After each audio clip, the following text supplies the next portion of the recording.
As we begin the book of BaMidbar, the book of Numbers, we come across a midrash that tells us that the Torah was given with three different elements.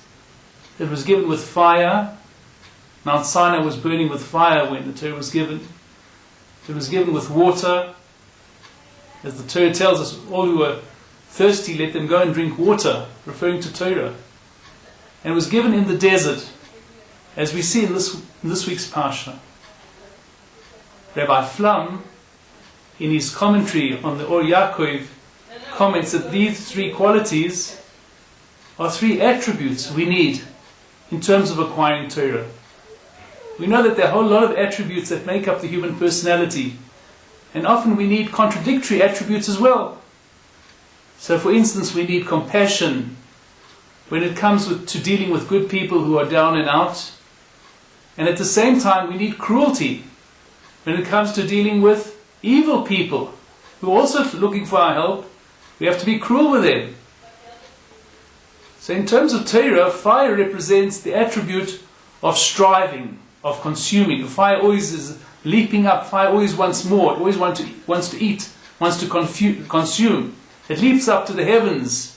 If it wasn't for the wick, it wasn't for the fact that the flame needed the wick, the fire would leap right up to the ceiling, maybe burn the house down. So that's fire. Fire is a very positive trait when it comes to acquiring Torah, because it's the desire to have more, to possess more, and to consume more, and to know more, which is very important when it comes to Torah study. However, fire can be misused, because fire can be the quality that we use to strive after the wealth of the physical world, the wealth of the material wealth. We want to possess more, we want to own more, bigger houses, bigger cars, bigger lifestyles. So therefore that can also be something that fire may lead us to. Fire, after all, is desire. Fire is desire. So then comes the second quality of water. Water is serenity. Water is calmness. Water is coolness. It cools us down. So therefore, when the fire burns too brightly, we have to use the quality of water, of calmness, of serenity, to calm down these flames, to bring down these flames.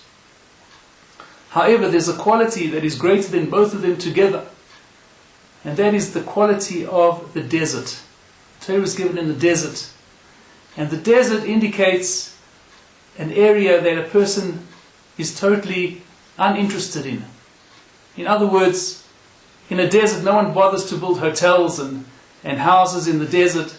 No one builds shopping malls in the desert, because the desert is desolate. There's nothing there. There's absolutely no interest. No one has any interest in developing a desert or living in a desert. So therefore, when it comes to our Torah pursuits, we have to use the quality of desert to turn a disinterested eye, to turn our indifference against material possessions. If we can we can be like deserts when it comes to material wealth and the pleasures of this world, and we can look at it with indifference. Not that we're not using the material world, not that we're eating and drinking and living in houses and wearing clothes, but it just doesn't interest us so much. We don't make such a big fuss out of it. We don't make a whole to-do about it. It becomes something that's very much secondary, just something we have to have in our lives, but not something we get excited about, we get interested about, we get passionate about. So if we can have the quality of desert when it comes to our lifestyle, and therefore put all our energies into Torah, right? As the sages say, those who want to learn Torah, let them go to the desert. Now it's there they can focus fully on the Torah. So this is the most wonderful quality. And then we don't need the water to douse out the fire. We can have our fires focused fully and turned fully on the pursuit of Torah. And there can never be enough Torah. There's always room for more. There's always more that we need to learn. There's always more that we need to taste and to experience and understand and adopt. Torah is about adopting a certain lifestyle, understanding a lifestyle, embracing a lifestyle, embracing it with a sharp eye, with a sharp perception, and then adopting it for ourselves. So this is the marvelous quality of desert, quality we need to try and acquire for ourselves, that we may rise in our Torah knowledge from strength to strength.